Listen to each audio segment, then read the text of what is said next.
Hello बच्चों, let's see the question. The question से how does pollen tube grow towards the ovary of the flower. बच्चों, हमसे question में क्या पूछा जा रहा है कि ओवरी जो होते हैं उसके अंदर पॉलन ट्यूब ग्रो करते करते हैं और वो ओवरी के पास पहुंच जाते हैं। कौन पॉलन ट्यूब जो है ओवरी के पास पहुंचते हैं, इसके रीज़न क्या होते हैं, ये कैसे जाते हैं, वो हमें बताने हैं।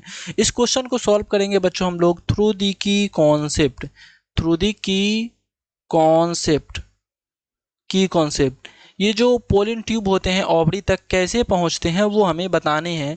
तो चलिए हम लोग यहाँ पे जानते हैं कि पोलन ट्यूब जो है वो ओवरी तक जाएंगे, क्योंकि ओवरी जो होते हैं बच्चों वो रिलीज करते हैं केमिकल को, क्योंकि ये केमिकल स्टिम्युलस होते हैं और इसी के वजह से ग्रोथ ऑफ पोलन ट्यूब जो है धीरे धीरे कहाँ चले जाते हैं, ओवरी के पास चले जाते हैं। तो चलिए इसके हम लोग यहाँ पे आंसर को नोट कर लेते हैं। क्या है?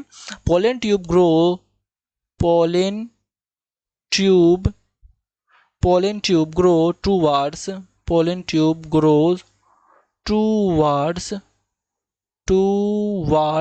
pollen tube grow towards the ovary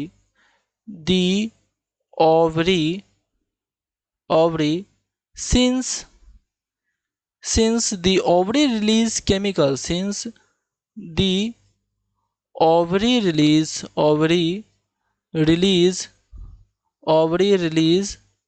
chemicals.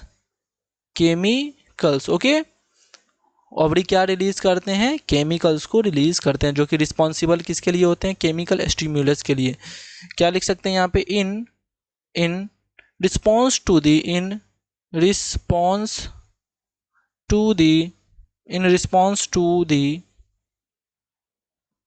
Chemical